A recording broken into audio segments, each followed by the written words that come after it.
So ultimately, the greatest choice you can make every single day is to bestow genius upon yourself and to reroute any habits and any tendencies that you have to wallow or self-inflicted mediocrity, and keep changing the patterns towards activating genius, activating self-responsibility, activating heroic, courageous qualities. Namaste. You're listening to the Savannah Podcast. Join us on an exploration of Eastern spirituality, yoga philosophy, and conscious living for the new age. This podcast is a production of SavannahSpirit.com, the best place to shop for unique clothing, spiritual handcrafted jewelry, healing gemstones, and fair trade gifts from the Far East. Now, here's your host, Brett Larkin.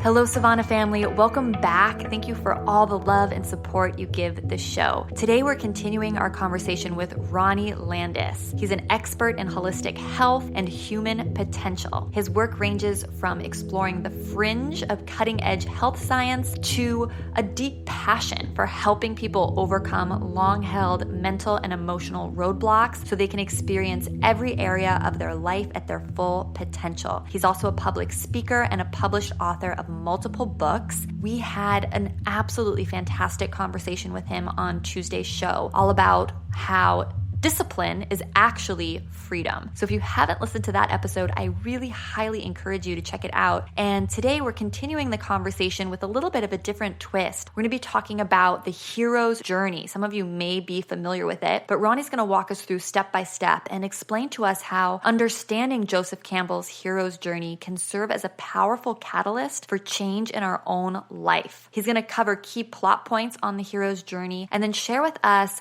how we can use this as a framework to really further our own self-development. Before we dive in, I just want to remind you to show your support for the show through a rating or review here on iTunes. It's really one of the best ways you can give back and help get the podcast in front of more people looking to transform their life through yoga and meditation. I'm also encouraging any of you who meditate to enhance your practice by purchasing something on SavannahSpirit.com, whether it's some mala beads or a singing bowl, statues, or incense. You can make a purchase at SavannahSpirit.com and support the podcast and also enhance your meditation practice. So it's a win-win. And I even have that special coupon code for you, podcast30, for 30% off your first order at SavannahSpirit.com, so you can get anything your heart desires.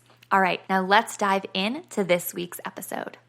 Today, we're continuing the conversation, but taking it down a slightly different path. We're going to talk about how we can rewrite our stories and how we can become the hero in our own story. Ronnie, why is this something that we should consider doing? Because, I think a lot of us were like, what? There's a story about our life that I'm telling myself all the time? Well, what's going on? Is that true?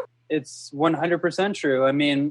When you really look at reality, whether you look at it from a quantum physics perspective, you look at it from a semi-religious or spiritual perspective or mystic perspective, one has to admit to themselves that there are certain patterns and themes and archetypical themes going on in the nature of reality. And all you have to do is just look back at you have to reflect back on the movie reel of your life. And you don't have to do it for very long to realize that there's certain patterns and themes that are synchronistically aligned, almost sequentially taking us from one stage of maturation to another. Starting from our formative years when we are a child and we're in a dependency state on our biological or paternal guides, and then we're developing into a self-directed being, an adult. We've gone through certain phases and certain stages of growth that are universal to the human condition. And so when we think about this, I think of the hero's journey. And the hero's journey is one of the absolutely most important, the most essential mythic representations, I guess, or stories no, that's not the right word. Themes is the word I'm looking for. It's one of the most important mythic themes that we all need to understand about the nature of reality, because one of the things I found so interesting many, many years ago when I was studying psychology and philosophy and mythology, I came across the work of Joseph Campbell. And most people at this point have heard of Joseph Campbell. He's the one who really brought to bear this idea of the hero's journey. And the hero's journey is basically a mythic and archetypical framework for the story that each one of us goes on in our life. And what I found really interesting is that every single Hollywood motion picture, every single successful movie that's ever been made follows the exact same formula. And the formula is the hero's journey. So the most iconic movies we can think of are movies like Star Wars, Avatar. You can throw out some other really amazing ones, but every single movie, The Matrix obviously is a pretty profound one. Every single major movie that captures us, that captivates us, that transfixes us, that we feel a relationship with the characters. The reason why we feel related to through those characters' journey is because on a certain level, they are reflecting back to us the micro situations or the micro themes that we go through in our own life. Choosing courage over cowardice, choosing compassion over anger, making difficult decisions in our life when we're posed with a moral or ethical conflict, these kind of things. The reason why we resonate so much with the movies is because it's actually drawing something intrinsic to the human journey. And that human journey is the hero's journey. And, I'll end that thought on that note, but there are some interesting themes that I would love to unpack for everyone listening about the hero's journey, because it's not as simple as just say, oh, we're on a hero's journey. There is a science that's been unveiled about what the hero's journey is in the chronological order that the stages of maturation that every single one of us go through. And I think once we really go through that, people listening to this are going to get some really, really incredible aha moments. Okay, great. This is exciting. So do you want to unpack, as you say, some of these main plot points in the journey for us? Absolutely. I think that'd be a great place to start. And then we can go into, how do you actually redesign your life? And ultimately, how do you become the hero in your own journey? And the journey is the life that you're living. So yeah, I'd love to start by just going through some of the plot points.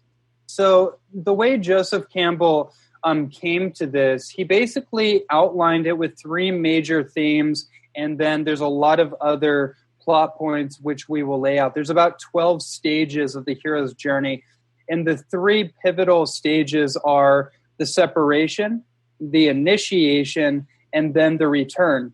So the separation is where the hero or the protagonist, the main character, is basically living in an ordinary world. The ordinary world is where, let's say, if you take Luke Skywalker in the first Star Wars movie, A New Hope, Luke Skywalker was a reluctant farmer. He was, I can't remember if that was I think it was his aunt and uncle that he was living with, and he was basically working on the farm. But there was this call to adventure inside of him, but he was challenged by his kind of external obligation to work the farm, but that wasn't authentic to him. There was something calling him to go on a great adventure. And so an event had to happen that caused a separation, basically where there was a burning of the bridge from the ordinary world that the hero, the protagonist in the story, was used to, and they had to leave their familiar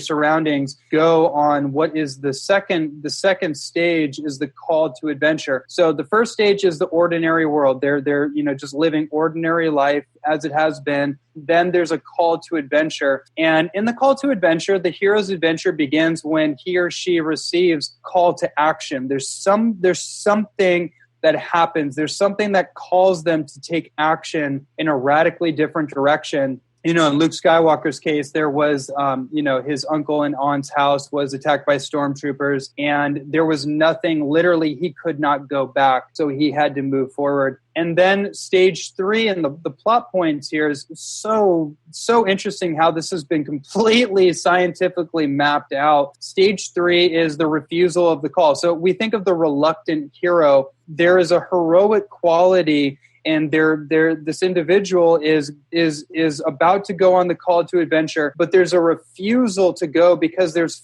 fear. There's some kind of intrinsic or primordial that comes up: doubt, concern, worry, worrying about what other people are going to think, or the what ifs. When we're faced with a particular situation that is going to take us out of our familiar circumstance, let's say we're going to leave a job, we're going to leave a relationship, whatever the case may be, there is a fear that comes up that tries to hold us to what's familiar. And so that's the refusal of the call. And following that, the 4th stage is meeting the mentor. So at this crucial turning point, the hero desperately needs guidance, where he or she meets a mentor figure who gives them something they need to take the next step in their journey. So somebody shows up in our life, whether it's metaphorical or it is physical, a physical mentor that can help us. That could be a coach, that could be a yoga instructor, that could be a fitness coach, that could be a business mentor, whatever have you. Somebody shows up in our life to help guide us to the next stage. And then the next stage in the plot is crossing the threshold. So at this point, the hero is now ready to act upon their call to adventure and now really begin their quest. So whatever the call is, whatever was holding them back, they're now ready to move forward. And then the next stage is the initiation. So this is the major plot turning point, is the initiation. They are now initiated into becoming the hero. And so this is where they meet up against tests and antagonists. So in any good movie, there's a protagonist, which is the hero, and then there's antagonist, which is the villain or the oppositional figure. So in Star Wars, Darth Vader was Luke Skywalker's opposite. It's always the direct opposite of the protagonist. So it's like the shadow element. In Jungian psychology, it would be the shadow element of the light side, the light and dark side of the Force, for example. You can also look at that as the fear, if you want to take that practically in your own life, because not all of us don't have a Darth Vader or an exaggerated villain or antagonist. Let's call that fear, because ultimately what the antagonist represents is the repressed unconscious fears inside of the hero. If you think of Batman's ultimate antagonist was the character of Joker, which represented basically chaos, where Batman was trying to instill order. So you have to kind of look at it symbolically too, because the symbolism plays out in our own life. And the initiation into the next stage, which is called approaching the innermost. This is the scene in the second Star Wars movie where Luke Skywalker is being mentored by Yoda, and Luke goes into the cave, and there's this phantom figure of Darth Vader that shows up. It's not really Darth Vader, but it's a projection of his own subconscious. And when he hits Darth Vader, the phantom figure with the lightsaber, Darth Vader's mask blows off, and it shows Luke Skywalker's face. And the symbolism of that is that the thing Luke Skywalker feared or resistance was himself. It was the fear inside of himself to his own fear, to confront what had been there his whole life. And in this, we find out that Darth Vader is actually his father, and we kind of get that whole plot twist. But ultimately, there's a point in the hero's journey where the hero has to become initiated by facing their deepest, by going into the cave of their own subconscious, where they've been reluctant to go into because of the threat of danger or ego death. The dark night of the soul is an interesting thing here, because when somebody is reluctant to face something or to confront some kind of resistance in their life, it continues to show up and it continues to manifest and reflect in the external reality, and it continues to trigger something inside of us until we assume the courage to face our fear. So that's number 7 along this initiation point, which is approaching the innermost cave. The next point is the ordeal. And so the ordeal is it's explained as the supreme ordeal, which may be a dangerous physical test or a deep inner crisis that the hero must face in order to survive, or for the world in which the hero lives to continue to exist. So whether it be facing his or her greatest fear or most deadliest foe, in a more Hollywood movie sense, hero must draw upon all of his or her skills and their experiences gathered upon the path while they were facing what they had to face, their biggest conflict in the cave, in order to overcome their most difficult challenge. So the ordeal can be looked at as that situation that we avoid, but we're also kind of excited about, right? This is an interesting point when we're thinking about pursuing our dream, pursuing our passion, starting that business, starting that whatever that thing inside of us that calls us to grow and transform ourselves. There's typically a bit of hesitation and there's a bit of excitement that go along with it. And that's how you know you are on the right path and you're actually confronting the thing inside of you that's going to cause the greatest transformation, because fear and excitement at the same time, they're dancing together. They're interwoven together in the same sensory system. You feel those things together. Only through some form of death can the hero be reborn. So this is like a metaphorical resurrection, if you will. Essentially, what the ordeal does is it helps us die to who we once were and to what we've held on to, the expectations, the assumptions, the belief systems, the old habits that don't serve us, et cetera, et cetera. Those things have to die or be recycled in order for the hero in us to rise, to emerge out like the phoenix rising from the ashes. And then on the next stage is the reward. And in alchemical terms or Arthurian terms, the King Arthur, the story of King Arthur, it's seizing the sword, or in alchemical terms, it is discovering the philosopher's stone, the immortal elixir. So after defeating the enemy, the metaphorical enemy, of course, it's the fear that lives inside of us, surviving death or ego death, finally overcoming their greatest personal challenge, hero is ultimately transformed into a new state, emerging from the battle as a stronger and wiser individual, and they have the prize. And the prize in these stories is usually some kind of they go on a quest and they get the treasure and they bring it back. But really the treasure is the person you become, right? That's the ultimate metaphor here. And symbolism is who you become is the reward for the journey. And the next stage is the road back. It's the return. So now the hero has gone on their journey. They have become reinvented because of everything they've had to go through. They've been resurrected. They've been reborn. And now they return back to where they came to bring the treasure or bring the elixir or bring the sword or whatever the symbol is in a particular story. They come back to where they started to bring back the wisdom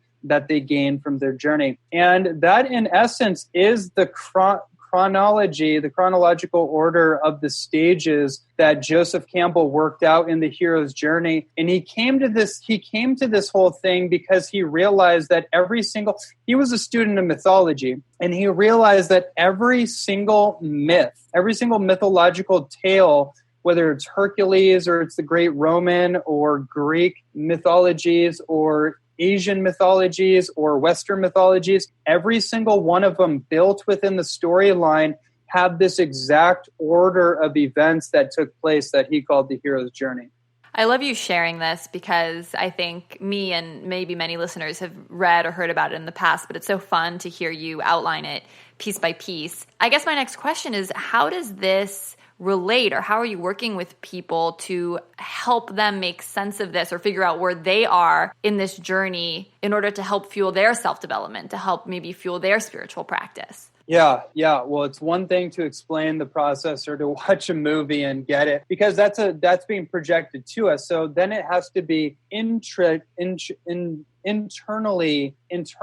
kind of understood or reflected through our life experience. One of the things I encourage people to do is to actually go back through the movie reel of their own life and start from the beginning and start to reflect or meditate upon how these themes are playing out in their own life. Because typically when this is explained to somebody, there's a lot of aha moments that happen, because what's interesting about mythology and archetypes is that it teaches us something that we already know. What I mean by that is when somebody watches a great movie that is archetypically embedded, it has all these symbolisms and archetypes that are intrinsic to the universal human journey. They'll have that look when your eyes get wide and open. You're kind of like, whoa, you resonate on a very congruent level with what a speaker is saying or what you're seeing in a movie or something.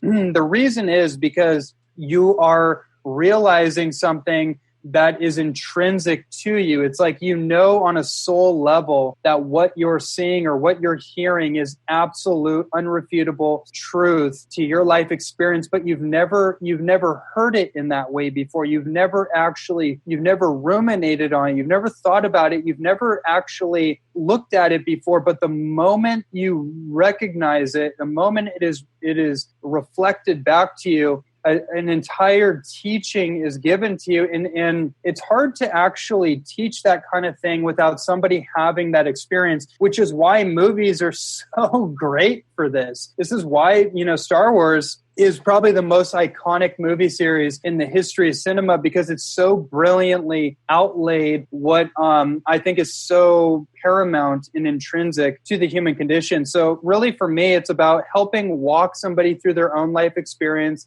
and help them see what they couldn't see before. And if you notice, I don't know if you're a big book reader, but it's kind of like where you read a book like The Alchemist from Paulo Coelho or Dan Millman's The Peaceful Warrior, brilliant books like that, which are total hero's journey stories. And you read it once and it's amazing, right? Then you put it down. A couple years later, you read it again, and it's like the book didn't change, but you changed between the first time you read it and now reading it, and you see it completely different. And then you put it down, and years later you pick it back up, and it's like it's a completely different book because you're becoming a completely different person. So there is a process where you have to keep looking back at certain events in your life because you're a different person looking at them. Therefore, they are going to be interpreted a little bit differently. And there's a point in time where we have reconciled all our past conflicts, our past wounds or traumas. We've healed all that stuff. And once we've done that, we now are ready to move forward with reinventing our life, or I should say, creating the life we want, because now we understand that we are the center point in our life. We are the common denominator in our life. We can take full responsibility for everything in our life because we are donning the position of the hero in our own story. Wow, it's a lot. It's a lot here. It's exciting. I want to make sure we pull out some practical action steps for the listeners in all of this. What is the opposite of being the hero in your own story? Is it like that victim mindset, or thinking that life is sort of being done to you? What do you find with clients? Yeah, that's exactly it. So if let's just keep it archetypical for a second, because if you look at the protagonist and the antagonist, the distinction is, from a psychological perspective, the clear distinction is that the hero and the villain, they both went through a journey to become who they were. The only difference is at some point in the journey, one of the characters decided to take full responsibility for their life. And that's a very heroic quality, to take responsibility for your life.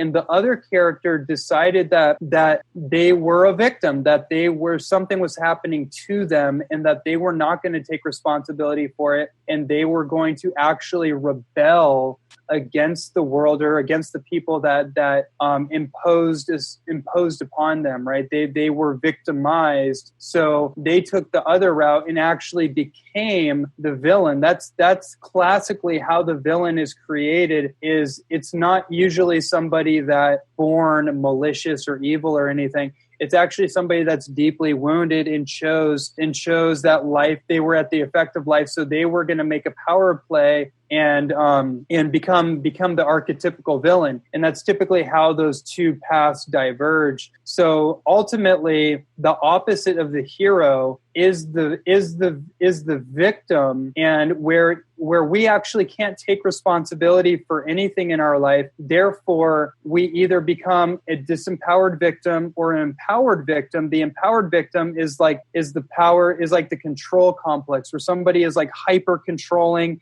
They're trying to control everything because they don't actually trust in themselves, which is why they can't take responsibility, or they don't trust that life is guiding them naturally towards where they need to be. So ultimately, there's a power control, or the disempowered victim is somebody that feels powerless, and they just become kind of a vagabond in life, and they don't have any goals, and they're kind of aimless, and there's no discipline, and so they just kind of get thrown around life, and they become the victim of the controllers. That kind of gets, that's a whole psychological, deep dive. But I just want to make that kind of distinction so people can understand symbolically and psychologically how this happens. And if you find yourself in any one of those victim states where maybe, hey, I'm being a little too controlling, or I feel like I have no control, you can migrate into the heroic side of things by letting go of needing to control, or knowing that you have more control than you think. And all you have to do is take more responsibility for your life. And we can go into, if you want to go into a little more practicality in terms of like what people can do, that's pretty easy. But I wanted to kind of give this landscape so people have a psychological reference. I think it's really interesting what you're saying about the victim having these two different modes, kind of the mode of wanting to control too much or feeling like so victimized, like they have no control. That's an interesting distinction that I don't think I've heard before. So I'd love to hear you talk about that more if you feel called. And then, yes, I'd love some practical steps for people who are listening to this and maybe they're unhappy with their job or they have a problem right now in a relationship. How can they take whatever they're going through, hang it on this framework, and then have some insights? Right. Well, a deeper truth, I think, is to realize that every single situation that we find ourselves in, except, in the formative years, the things that we can't control, because when we're from age 1 to 2 to 3, maybe even 4, we are dependent. We are physiologically and emotionally and actually entirely dependent on the care of our caretaker. That's why failure to thrive syndrome is, it's a real thing. A baby actually needs love as a primary nutrient and needs to be taken care of. And if they don't receive love and they don't receive affection, they don't receive care, they will fail to thrive, and it actually can be developmentally damaging and life-threatening for an infant. So we got to keep that in mind. But once we've gone past those dependent stages, ultimately everything in our life is happening because of a choice or the lack of a choice that we've made at some point. So if somebody is let's say they're in a relationship that they really don't want to be in, and it's total conflict, and I know how that feels. And I know how hard it can be to assume total responsibility. But if you track back the movie reel, again, this all comes back to reflecting on the sequence of events that led to something happening. Usually somebody is in a particular situation because they did not their own personal demon. They didn't confront a conversation. They didn't confront a decision that they didn't want to make. They didn't confront the fact that at some point their intuition or their conscious was trying to tell them to hey dude, look at this, hey, take a look at this, but they medicated, they suppressed it, they bypassed it, whatever the case was. They didn't confront it, And that, if you remember what we were talking about in the stages of the hero's journey, there's a stage where the hero must confront their deepest fear. And I find that people will find themselves in disturbing situations, conflicting situations, because they bypass the ordeal phase of the journey and they're stuck in a pleasure-pain cycle. And so they'll do anything to avoid pain and receive pleasure. And as long as somebody is in that cycle, they're going to continue to bypass that fundamental point of transformation, which is confronting their greatest fear. And so, that's a whole thing of itself. I don't think I have to go too much deeper into that particular point. I think somebody can discern where that relates to them in their personal hero's journey. Right. And in where in the journey they might be personally stuck. For example, you talked about that call to adventure, that call to take action. And I think a lot of people are maybe in denial, right? Like they really want to be, who knows, right? An artist, a scuba instructor, right? But they're in denial that they want that, or they think that can't be true for them. They have to stay at whatever, current job or office reality is for them right now, right? Or perhaps meeting a mentor too, right? I mean, sometimes people just haven't found that teacher, or maybe because they're not asking or seeking or inviting in the energy of finding the right teacher or finding that mentor who's going to really help them get to the next level of where they need to go. Am I kind of on the right track here? You're absolutely, you get it. Like you understand, this is common sense, common archetypical sense. We weren't raised understanding mythology or archetypes or symbolism. So, a lot of us are symbolically illiterate. That's why this is kind of a re-education into the nature of reality and how things, line of reality, the cosmic storyline is actually playing out. And by the way, this hero's journey repeats itself. This is an important thing to understand. It's not just one big journey and then it's done. It repeats itself over and over. The patterns are the same. The chronological order, the phases are the same, but it repeats itself from one hero's journey to another hero's journey. And say more about that. What does that mean? Like different, once we get to one level or make some change in our life, there's always more that we need to work on, kind of thing? You can look at it like work on. I just look at it like an adventure. There's just a new adventure. There's the next adventure. Like look in your life. Like I guarantee yoga and doing the work you do in the yoga field isn't I would even say, like, think of it this way.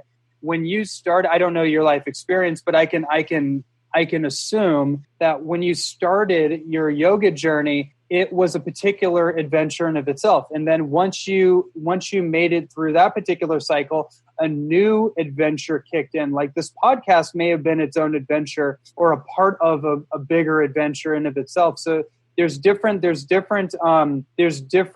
calls to adventure that happen. And each one of them calls us to face a bigger point of resistance. Different fears we have, for example.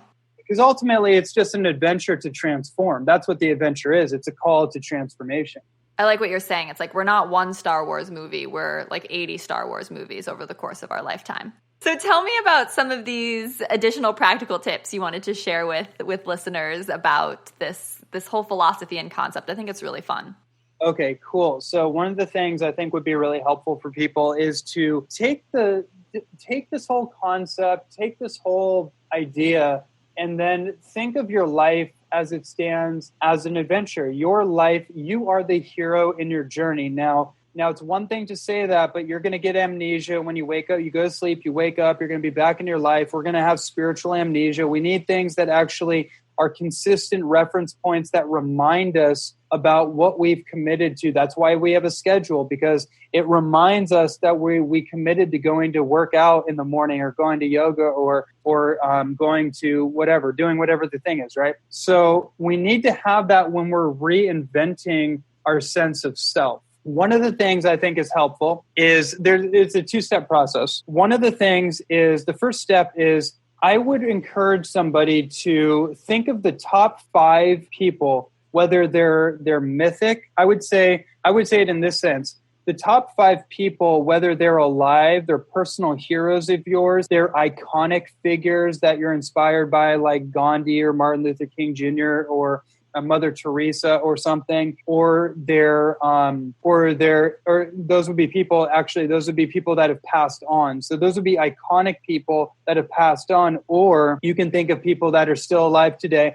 It doesn't matter. What we're looking for, it's not about the person, it's about what they represent and symbolize to you. Because when you see somebody that you're inspired by and you resonate with, ultimately that's telling you something about what you're inspired by inside yourself. And that's the call. That's the hero's journey in of itself, is that we're not looking to idolize other people. We're looking to recognize that intrinsic inspirational quality inside somebody else that's reflecting back to us about our own genius, about our own capability to in this context, to take our hero's journey, right? To do something great and contribute to the world. So that's the first thing. I would say identify the top 5 people and then start to identify 10 or 20 character traits within each one of those people that you are most inspired by, that you feel relative to yourself. You may not be able to see that in yourself right away. It takes time. But I would say take 10 quality traits that you admire the most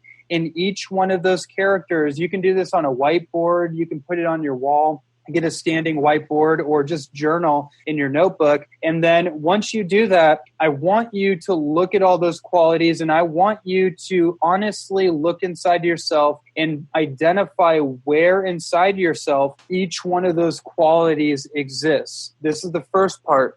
And then once you've done that and you can actually see that you contain all those qualities that you admire inside yourself, now the second part is to actually reinvent yourself from the awareness that you have all the qualities you admire in other people. They exist inside of you right then, right now, and forever. And now from that place of awareness, you can actually create the life that you want to live and be the person that you want to be. Be the hero in your own journey. And then the second part is really just like, it's almost like goal orientated, but it's not about achieving a goal. It's about becoming the person that you want to become. And it's one thing, the reason I have people do this quality admiration kind of checklist, if you want to think of it that way, is because it triggers something inside of them that they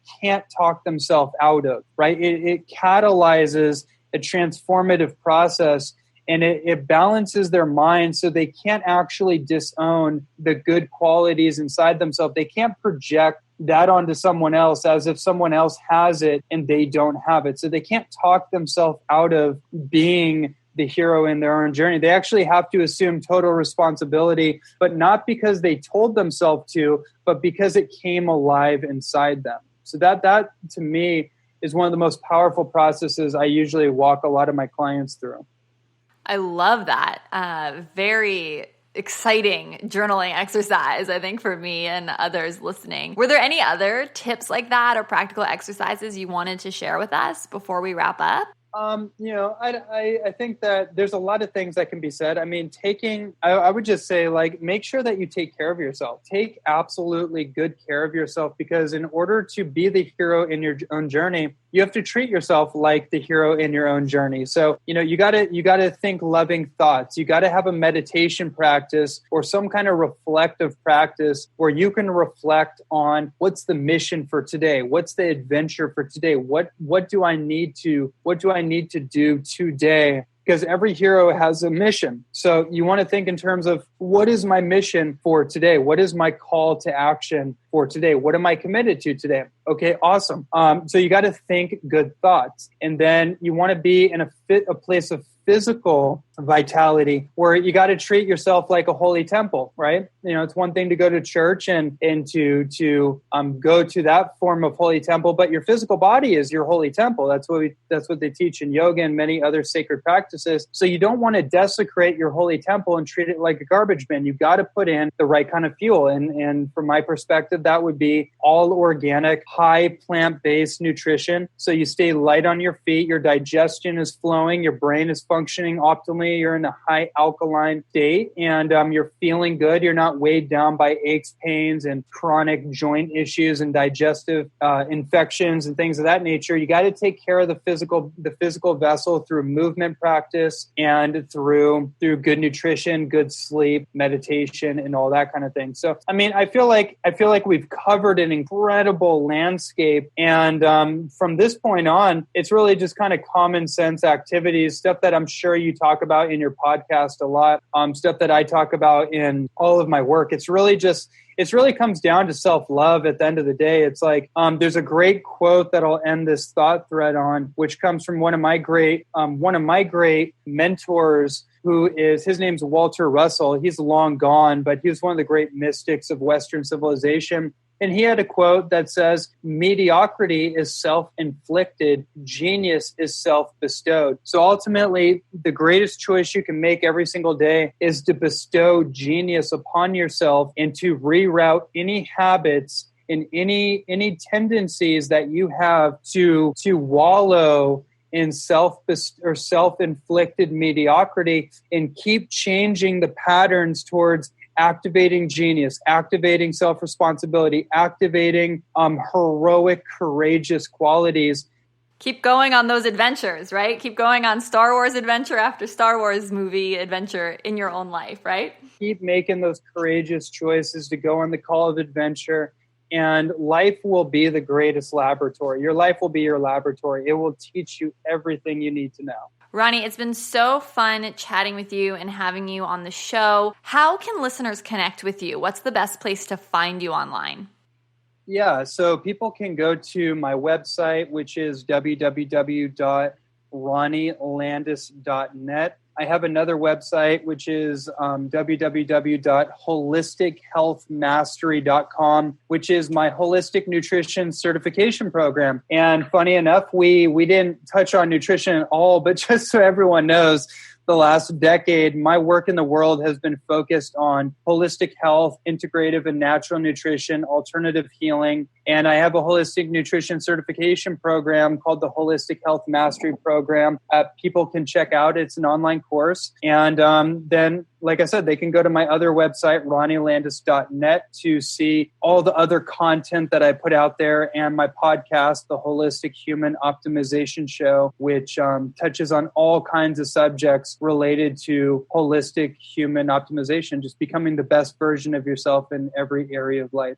Well, so many thanks for sharing your time and your knowledge on behalf of me and all of our listeners. You've been so generous with your tips and your thoughts, so I'm so grateful that you came on the show. Thank you so much for being here. And Savannah listeners, thank you for your encouragement and your feedback and for listening all the way to the very end. As you know, there's two big ways that you can support the show. One is by leaving a rating or review here on iTunes, even if iTunes isn't normally how you listen to the show. In doing this, you really help get this information in front of more people, help more people find the podcast so that they too can transform their lives through yoga and meditation. And the second way is to treat yourself to something at savannahspirit.com. If you're into meditation, which Ronnie and I have talked about a bunch this week, Savannah has everything you need to enhance your meditation practice, from mala beads to singing bowls to statues to incense, cushions, everything you need to truly make your space sacred. And you can use the discount code podcast30 for 30% off your first order. So much love. I hope you take some time this week to journal, think about your own hero's journey, and find some time to reflect on everything we learned this week. I'm sending you so much love from my heart to yours.